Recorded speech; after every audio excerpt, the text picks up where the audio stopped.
In a quiet corner of the galaxy, there was a small colony floating between stars. The people who lived there were not soldiers, not explorers, just survivors. They had once dreamed of creating a peaceful home away from danger, far from the noise of wars and greed. But dreams often fade when reality hits harder than expected. Their food was running out, machines were breaking, and their communication systems barely worked. Every morning they woke up hoping for a miracle, and every night they went to sleep praying the next sunrise would bring help. The colony was surrounded by silence. The stars around them were beautiful but cold and empty. The people felt forgotten by the universe. No one came, no signal ever returned, no ship ever passed by. Days turned into weeks and weeks into months. Children grew up looking at the sky and asking their parents, "Will someone ever find us?" And their parents, holding back tears, would smile weakly and say, "Yes, one day." But deep down, even they were losing hope. One evening, the leaders of the colony gathered in a small room. The lights flickered as they sat around a metal table. The air smelled of old wires and burnt circuits. The chief engineer spoke first. His voice was tired. "We can't last much longer. Our oxygen systems are failing. The crops in the hydro room are dying. We have maybe 30 days left." Silence filled the room. Everyone looked down. No one wanted to be the one to say it out loud, but they all knew what it meant. They were dying slowly. Then a young technician named Mara stood up. She was only 19, but her eyes were full of determination. "What if we send a signal?" she asked. The others looked at her. "We already tried that years ago," someone replied. No one answered. Mara nodded. "Yes, but maybe we didn't send it right. Maybe we didn't make it strong enough. Maybe we didn't make it human enough." Her words made the others pause.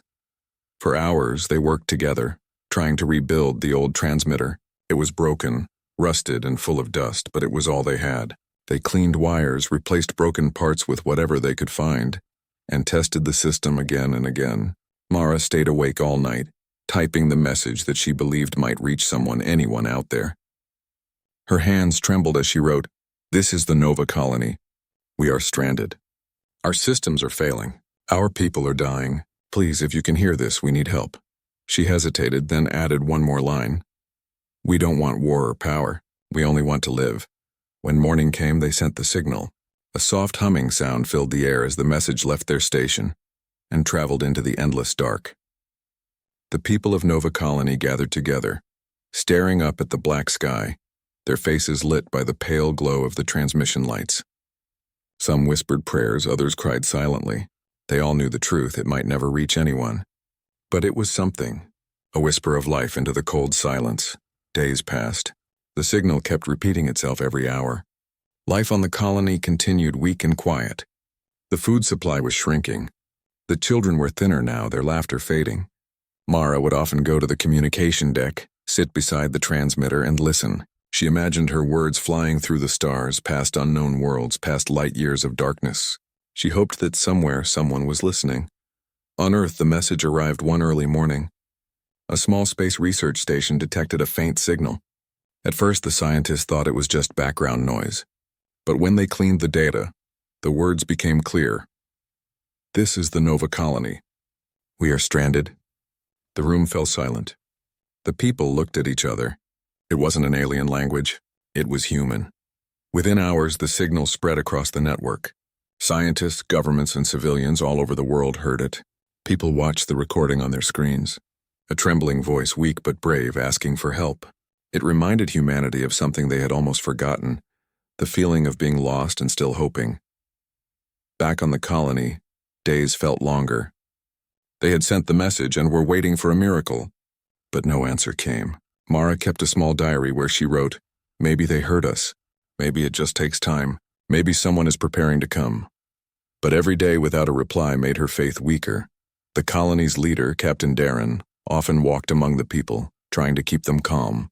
He spoke softly to the children, told them stories of old Earth, of oceans, rain, and sunlight. He told them about the time when humans had nothing but still helped one another.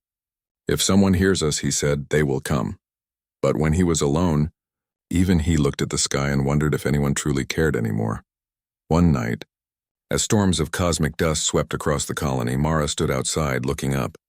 The stars flickered faintly behind the storm clouds. She whispered, "Please, someone hear us." Her voice broke. Tears rolled down her cheeks.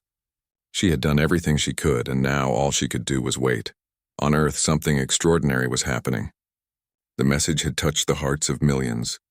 People from every nation shared it. It became more than a signal. It became a symbol of hope. "No one should be left alone in the dark," said one world leader during a broadcast. Humanity had advanced in technology, but that message reminded them what it meant to be human. Teams of scientists started calculating the colony's position. Engineers began designing rescue ships. Ordinary people sent donations, messages, prayers. Humanity for once forgot its divisions. They weren't Americans or Asians or Africans. They were humans answering a cry for help. Back in Nova Colony, things were worse. The power systems were unstable. The crops had completely died. The oxygen level was falling dangerously low. Families gathered together, sharing the last bits of food. Some tried to sleep so they wouldn't feel the hunger. Others sat in silence, staring at the stars, waiting for something, anything to appear. Mara sat by the window, watching the endless sky. Her hands were weak, her voice tired, but she refused to turn off the transmitter. Every time the message repeated, she closed her eyes and whispered, "Please, reach them." She didn't know that her message had already reached not one person, but billions, and far away across the void something was moving. Ships were being prepared. Engines were roaring to life. Humanity was not sending a single ship. They were sending everything. An entire fleet was coming, not because they had to, but because they wanted to. But Nova Colony didn't know that yet. They still lived in silence, believing maybe no one cared. Yet even in their hopelessness, they kept the transmitter running. That simple act, the decision to keep sending a signal even when no one answered, became the spark that would later unite a whole species. The universe was wide, dark, and cruel. But somewhere in that darkness, one small voice had cried for help. And humanity, once broken and divided, was now ready to answer with the strength of 1,000 hearts. That night, before falling asleep, Mara looked out the window one last time. Her lips moved softly as she whispered, "If anyone can hear me, we are still here." The stars didn't reply, but far away humanity had already heard her. The first ship engines were warming up, and soon, the universe would witness something it had never seen before. A world answering another world's cry, not with pity, but with unity. The people of Nova still believed they might die forgotten. But destiny had already changed. Their signal had awakened something powerful, a sleeping heart that remembered what it meant to be human. They had expected help.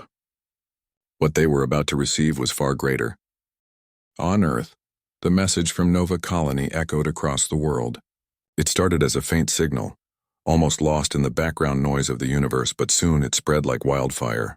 Every scientist, news reporter, and citizen was talking about it. A voice, human, scared, tired, had called for help from the farthest corner of the galaxy. The words were simple, but they carried a weight that touched everyone who heard them. People stopped whatever they were doing to listen. The message was a mirror, reflecting something deep inside humanity itself, the memory of their own struggles, of times when they too had been helpless and alone. In a small control room in Geneva, scientists replayed the signal again and again.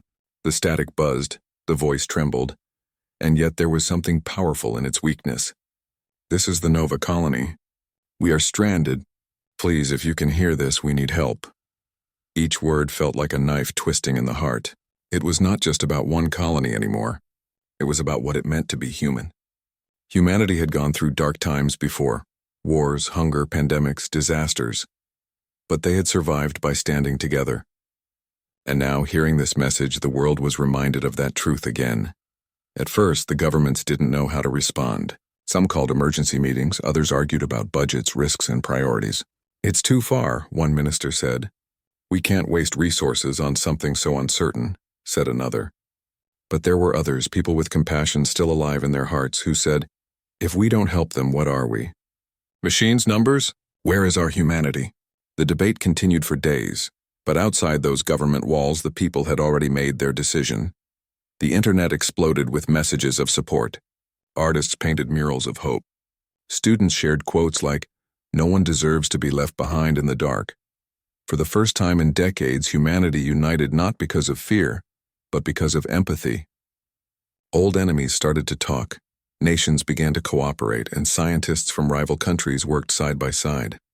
It was as if the entire planet had taken a deep breath and remembered who they really were. In one of the largest space agencies, a woman named Dr. Lina Zhao took charge of decoding the signal's origin. She had once lost her family in a natural disaster when no help came. That pain had never left her, and now hearing this call from across the stars, she felt something awaken inside her. "We can't just send a ship," she said. "We need to show them that humanity stands as one."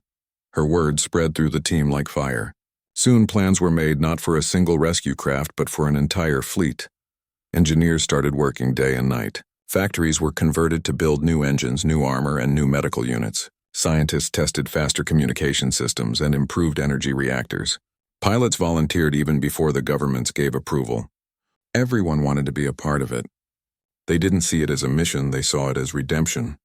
For every time humanity had been cruel, selfish, or divided, this was a chance to make it right. Television screens showed people praying for the unknown colonists. Children wrote letters to the lost people among the stars, and their drawings were displayed on rocket hulls for good luck. In schools, teachers told students, "When someone cries for help, you answer, not because you have to, but because it's right." And slowly, something beautiful began to happen. Hope returned to the earth. The world had been tired before, tired of politics, lies, and greed. But the Nova signal had cut through that noise. It reminded everyone that no matter how advanced humans became, they were still connected by heart. Even those who once doubted humanity now watched in awe as nations shared resources without asking for anything in return. It was like the planet itself was healing.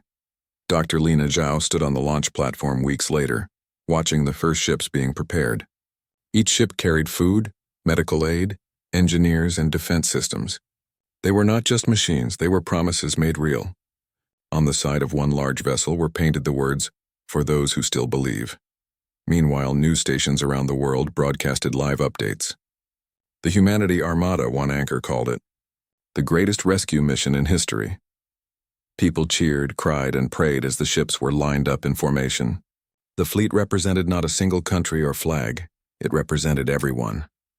Humanity had decided to act as one species for the first time, but it wasn't easy. Many challenges stood in their way. The distance to Nova Colony was unimaginable. Even with the best technology, it would take time, months, maybe years. Some doubted they would make it, but no one gave up. "Even if it takes generations," Lina said, "we will reach them." They called for help. We will answer. In homes across Earth, families sat together at night watching the sky, thinking about those stranded souls far away. People whispered, "I hope they're still alive when we arrive." And others replied, "They will be."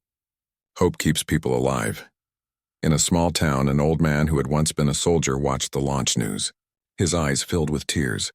"When I was young," he said softly, "we fought wars over borders. Now look at us, fighting to save someone we don't even know." This is what humanity was meant to be. Back in the mission center, the sound of engines roared as the first ships lifted off. The sky above Earth glowed like fire filled with light and smoke. People on every continent looked up, knowing this moment would be remembered forever. The ships disappeared into the stars, carrying not just supplies, but the spirit of every human heart. Lina watched the screens showing the fleet's progress. Around her, scientists and officers worked tirelessly. Some were crying, some were smiling, but all of them knew they were part of something greater than themselves. "They expected help," Lina whispered, "but we're giving them humanity." As the ships moved deeper into space, messages of love and courage were transmitted from Earth. "Hold on," one voice said. "We are coming." "You are not alone," said another. The messages were simple but full of emotion. And somewhere, far away, if the Nova Colony's receivers still worked, maybe, just maybe, they could hear those faint signals of hope traveling through the darkness. Humanity didn't just send an armada. They sent a message to the universe. We care. They proved that compassion was stronger than distance, that unity was more powerful than fear. For the first time in centuries, people stopped talking about power and started talking about purpose. Weeks later, as the Armada traveled beyond the solar system, Children began playing games pretending to be Nova savers. They built paper rockets, made drawings of heroes flying across stars, and told stories of courage. A new generation was growing up believing in kindness instead of conquest. Dr. Lena Zhao often walked through the Mission Control Center late at night, looking at the stars through the observation window. She would think about the people of Nova, how afraid they must be, how lonely, how desperate. But then she would smile. "They don't know it yet," she said softly to herself. But help is already on the way. On the other side of the galaxy, the Nova colony still struggled, unaware of the movement their small signal had created. They still looked at the stars with fear and sadness, not realizing that thousands of ships were crossing space for them. The universe was silent, but behind that silence, humanity's engines were roaring louder than ever before. The story of Nova's cry had become more than just a rescue mission. It had become a symbol of rebirth for humanity itself. From broken nations rose a united force. From cold hearts came warmth again. The words of the message had started it all, but what followed was even greater. The rediscovery of compassion. They expected help, a small ship, maybe a few hands reaching out. But what they were going to receive was something no one had ever imagined. An entire species was coming, not to conquer, but to care. Humanity, once divided by borders and beliefs, was now moving together as one. And as the fleet traveled farther into the dark, the stars seemed to shine brighter, as if even the universe was watching in awe. They expected help. But what they awakened was the soul of humanity itself. In the darkness of space, Nova Colony lay silent. The lights inside the domes were dim and the air was thin. Every breath felt heavier than the last. The people had almost given up. It had been so long since they sent their message that many had stopped believing anyone would ever come. They still gathered food, still repaired broken systems, but their hearts were empty. Mara, the young technician who had sent the message, now sat beside the old transmitter every night. She didn't speak much anymore. Her once bright eyes had lost their shine, but deep inside her, a small flame of hope still flickered. Then one night, something strange happened. Mara was sitting alone, listening to the endless static of the radio when she noticed a faint change in the signal. It was like a soft heartbeat hidden in the noise. She frowned, turned a few knobs, adjusted the frequency, and froze. A voice came through, broken by distance but real. "This is the Earth Federation fleet. Nova Colony, we received your message." Her hands trembled. She thought it was a dream. But the voice continued, louder this time. "Nova Colony, this is humanity. We are coming." Mara jumped up and screamed so loud that everyone nearby ran to her. "They heard us!" she shouted, tears falling down her face. "They heard us!" People stared at her in shock. Some didn't believe her until she replayed the signal. When they heard the words, there was silence, then cries, laughter, and prayers filled the air. For the first time in years, the colony felt alive again. From that day, everything changed. The people started repairing everything with new energy. Children smiled again. Men and women worked day and night, cleaning the landing zones, preparing shelters, fixing lights. They wanted to make their home ready for the rescuers. But none of them truly understood what was coming. They expected maybe one ship, maybe a few small ones bringing help. They never imagined what humanity had prepared for them. Days turned into weeks, and one morning the sky above Nova began to shimmer. At first it looked like stars moving, but soon the stars grew larger. Hundreds, then thousands of lights spread across the horizon. The ground shook softly, and the night sky began to glow blue and gold. People ran outside, their eyes wide, unable to speak. And then they saw it, an entire armada of ships entering orbit. Massive vessels that stretched across the heavens like silver giants. Every ship carried the same emblem, a blue circle with Earth's symbol inside it. Humanity had not sent a few helpers. They had sent everything. Mara fell to her knees, staring at the sky in disbelief. Tears streamed down her cheeks as she whispered, "They came." They really came. Children pointed at the glowing sky, shouting in joy. Old men cried openly, hugging each other. Families held hands, staring at the beauty above them. The fleet covered the sky like a blanket of hope. It was not just one ship, it was a storm of light and power. Humanity had arrived, not quietly, but like a rising sun. The lead ship, Aurora, sent a message to the colony. "This is Admiral Lena Zhao of the Earth Fleet. People of Nova, you are no longer alone. We are here to help." Her voice echoed through every speaker, every radio, every heart. The people listened in silence, their emotions too strong for words. Then the whole colony erupted in cheers and tears. Within hours, smaller ships began descending through the atmosphere. They came down like shooting stars, leaving trails of gold behind them. When the first rescue craft landed, dust flew into the air, and its door opened slowly. From the bright light inside, human figures appeared, wearing protective suits, carrying medical kits, food, and tools. The crowd stood frozen, afraid to believe it was real. But when one of the rescuers removed his helmet and smiled, saying, "We made it," the colony broke into cheers again. People rushed forward, hugging strangers, touching their faces as if to confirm they were real. The rescuers worked fast. Doctors treated the sick. Engineers repaired oxygen systems. Soldiers set up protective barriers around the colony. Everything moved with perfect coordination. The people of Nova watched in awe. They had expected to see a small team. They had never imagined an army of kindness. High above, the massive ships remained in orbit, forming a shield around the planet. Each ship was connected by light signals moving together like one body. From space, it looked like a giant flower of steel and light blooming in the dark. Other alien civilizations across the galaxy saw it too. Many of them had never seen humans before, and when they did, they watched in shock. No one expected humanity to send such strength, not for war, but for rescue. The nearby alien empires had heard the distress call as well. Some had chosen to ignore it. Others had planned to take advantage of Nova's weakness. But now, seeing the human armada, they backed away. The humans were not a people you could intimidate. They had come in peace, but they carried power enough to move mountains. The message was clear. No one would hurt the helpless again. On Nova, Mara walked through the crowd, helping distribute food. She saw children eating real fruit for the first time in years. She saw old people smile as they felt warm air again from the repaired oxygen plants. She saw lights glowing across the colony for the first time in forever. Everything looked alive. When she met Admiral Lena Zhao face to face, she didn't know what to say. She simply cried and whispered, "Thank you."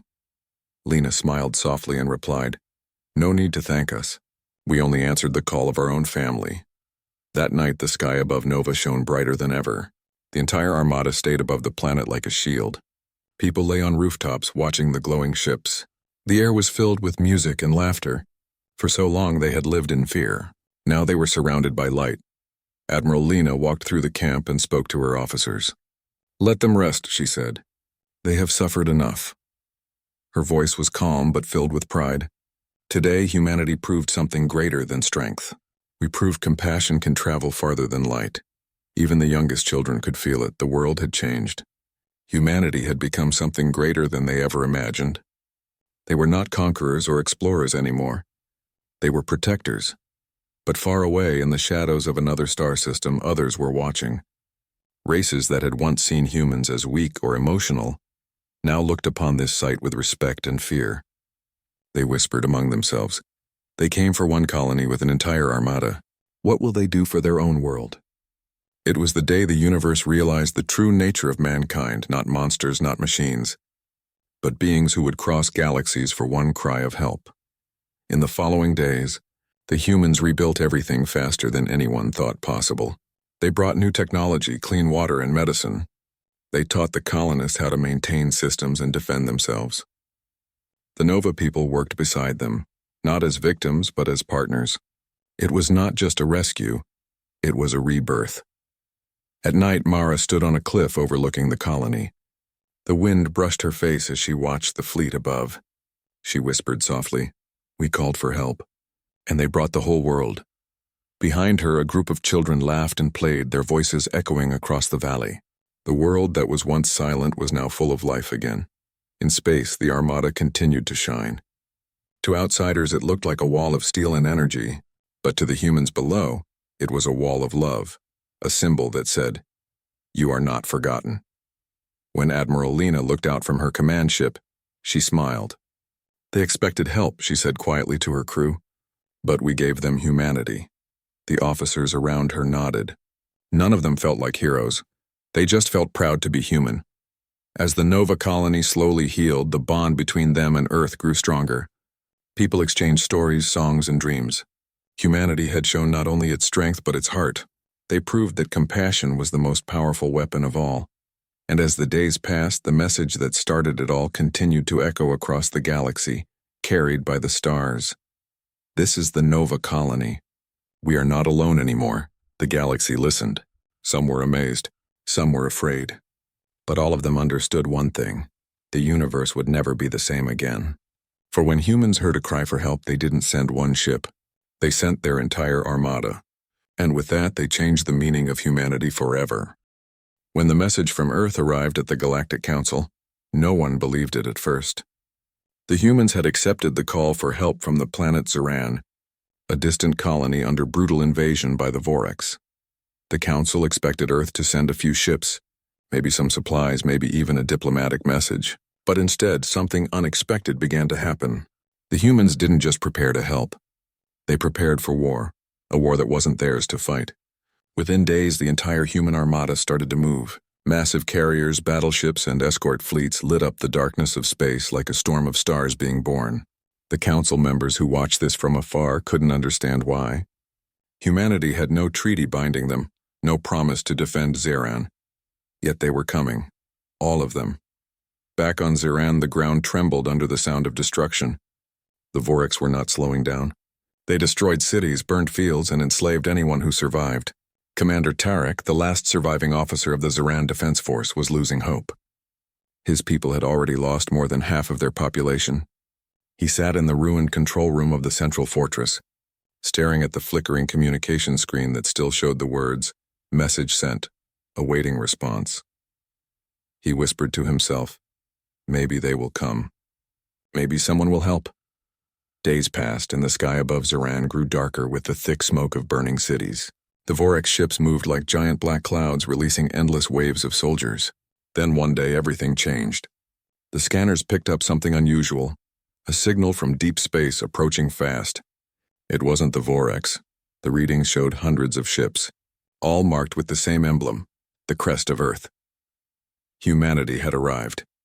When the first human ships entered Zeran's orbit, the planet's defenders could hardly believe their eyes. The ships were enormous, metallic giants with glowing hulls and powerful energy shields. Commander Tarek stood at the observation deck, his voice shaking as he whispered, "They actually came." The sky above the planet lit up as the first wave of human fighters descended through the atmosphere. Their engines roared like thunder, and the clouds split apart with their fire trails. The humans didn't wait for negotiations. They came with a plan and to fight back and protect the weak. Captain Alara Hayes, commander of the flagship Resolute, sent a message to all nearby frequencies. "To the people of Zeran, this is the United Earth Armada. You are not alone." Her voice carried strength and calmness.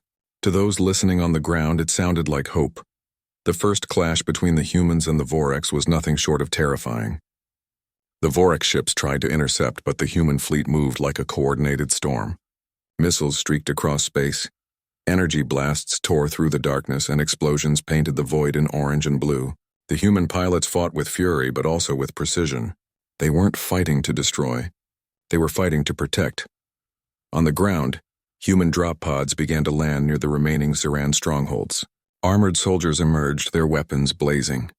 They moved through the ruins, rescuing civilians, carrying the wounded, and fighting off the invaders with brutal efficiency. The Zeran survivors couldn't believe it. Strangers from another world were fighting for them, dying for them.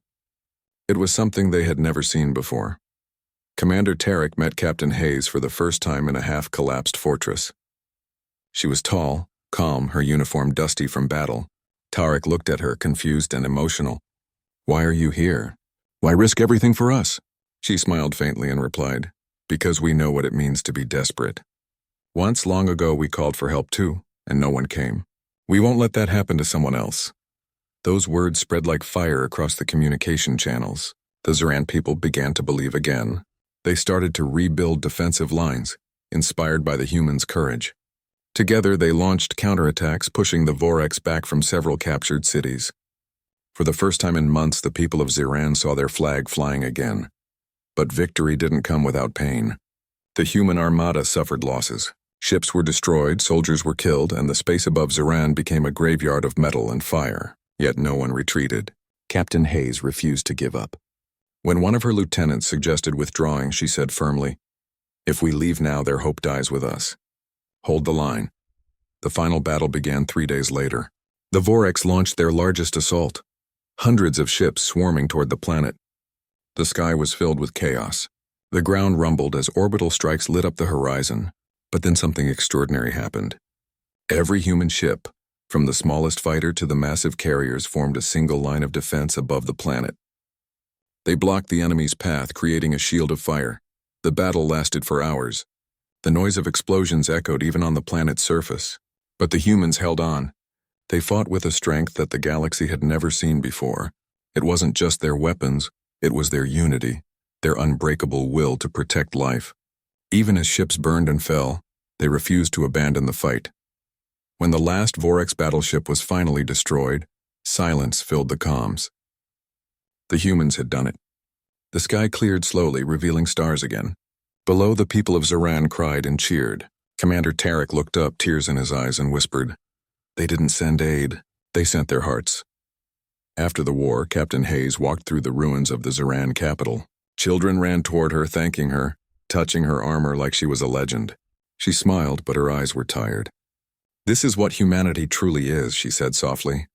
"Not conquerors, not saviors, just people who remember what it feels like to need someone." Across the galaxy, the story spread. The Council called it madness, calling Earth reckless for risking so much for strangers. But the people didn't see it that way. To them, it was a story of light, a story that showed what it meant to be human. And though many ships were lost, many lives sacrificed, the message was clear. When humanity comes, they don't bring only weapons. They bring compassion, courage, and the strength to stand beside those who cannot stand alone. As the fleet finally departed from Zaran's orbit, the survivors watched in silence. The ships faded into the distance, leaving behind peace where there had been only fear. And for the first time, the galaxy understood. When you call humans for help, you don't just get soldiers. You get an entire world willing to fight for what's right. Months passed after the Great Battle of Zaran. The smoke of war had settled, but the memories remained alive in the hearts of everyone who had witnessed humanity's courage. The destroyed cities were slowly being rebuilt. Children were returning to schools, and farmers had started planting crops again. But in every corner of Zaran, people still spoke about the day when the sky burned with light. Not from destruction, but from hope. They remembered the humans, the warriors who came from far away.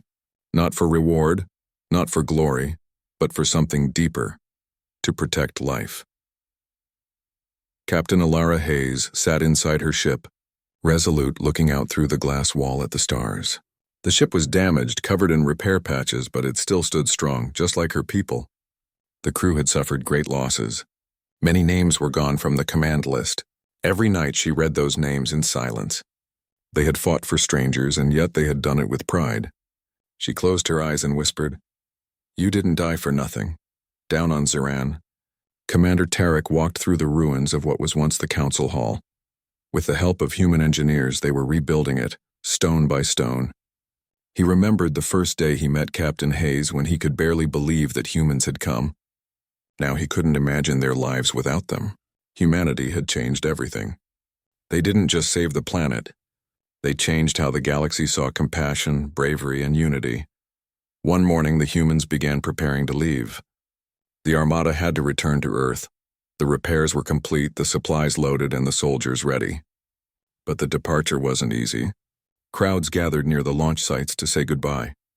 Families held flowers, children waved flags, and the elderly offered blessings. Commander Tarek stood near Captain Hayes, both watching the scene quietly. "You've given us more than victory," he said softly. "You've given us a reason to believe in something again." Hayes looked at the horizon, where the morning light touched the towers that were once destroyed. "And you've reminded us why we fight," she replied. "We fight not because we love war, but because peace is worth protecting." As the ships lifted off one by one, the air trembled with sound. People cheered and cried. The Zaran anthem mixed with the hum of human engines. It wasn't a farewell. It was a promise that they would never forget each other. When the Resolute rose into the clouds, Captain Hayes gave one final salute to the planet below. She knew that this wasn't the end of their connection. It was the beginning of something much larger. Back on Earth, when the fleet returned, the world watched in silence and awe. The humans who went to Zaran were treated as heroes, but most of them didn't feel like heroes. They felt like survivors. They had seen things no one could forget. The burning skies, the screams of war, the faces of innocent lives saved. But what stayed with them most was the look in the eyes of the people they had saved. Eyes filled with gratitude and love. These media called it the miracle of Ziran. Historians called it the turning point. But to the soldiers who fought there, it was something simple. It was humanity doing what it did best, caring when no one else would. Across the galaxy, alien civilizations began to see Earth differently. Before, humans were seen as unpredictable and emotional. Now they were respected as warriors with heart. Dangerous not because of their weapons, but because of their compassion. Soon, messages started arriving from other planets. Messages of friendship, alliance, and even apology. Many worlds admitted that they had ignored Ziran's cry for help, but humanity's actions had opened their eyes. The Galactic Council invited Captain Hayes and her crew to speak at a summit. When she stood before thousands of leaders from across the stars, her words were simple but powerful. When you hear someone crying for help, don't count how far they are or how much it will cost. Count how much it will mean to them that you cared enough to answer. Those words echoed throughout the galaxy, and for the first time in centuries, peace agreements were signed between old enemies. The Voreks, after their defeat, went silent. Their empire collapsed and their prisoners were freed. Even among their own ranks, some began to question why they had fought against beings who defended others so selflessly. Humanity had not just won a war. They had changed the way galaxies thought about what it meant to be strong. Back on Ziran, life slowly bloomed again. Children studied about the humans who saved their world. Statues were built not of generals or kings, but of a human soldier holding a child, a symbol of sacrifice and kindness. Commander Tarek often visited the memorial site, where the names of fallen human soldiers were carved into stone. He placed flowers there every month and whispered, "You'll always have a home here." Meanwhile, on Earth, Captain Hayes continued her service. She often received letters from Ziran, drawings from children, letters of thanks, photos of rebuilt towns. Every time she looked at them, she felt a quiet pride. She knew that humanity's greatest weapon was never its fleet. It was its heart. One night she sat alone in the observation room, the stars shining brightly beyond the glass. Her second-in-command, Lieutenant Jonas, walked in and said, "Do you ever think we'll be called again?" She smiled softly. "I hope so," she said. "Not because I want another war, but because if someone needs us, I want them to know that we'll come." Years later, when historians looked back, they realized that Ziran had been more than just a battle. It had been the beginning of a new era. Humanity's act of selfless courage had united races that were once enemies. Trade, culture, and technology were shared freely among worlds. And above all, there was respect. Respect earned not by dominance, but by kindness. Even generations later, children on distant planets would hear the same bedtime story. The story of how one world called for help, and another world answered with its full heart. They would learn that true strength doesn't come from power, but from empathy. That lesson spread like light across the universe. In her old age, Captain Hayes retired quietly on a small colony world near Earth. She often sat near the sea, watching the sunsets, remembering the burning skies of Ziran. Sometimes she would receive visitors, young officers eager to hear the story from her own lips. She always smiled and told them, it wasn't about us being heroes. It was about us being human. And when she finally passed away, her ashes were sent into space towards Ziran. The people there received them with honor and buried them beside their own heroes. They called her the Guardian from the Stars. Every year on the day humanity arrived, they lit candles and looked toward the sky, whispering a prayer of thanks. Over time, the story became a legend. It wasn't told as a tale of war, but as a tale of compassion. A reminder that even in the darkest times, light can come from the most unexpected places. And whenever a distant world faced danger, they remembered what happened on Ziran and would say to one another, "Call for help. The humans will come," because that was humanity's legacy, not just as warriors but as protectors of hope. They expected help, but what they received was far greater. They received humanity's full armada, and with it the proof that kindness could be the most powerful force in the universe.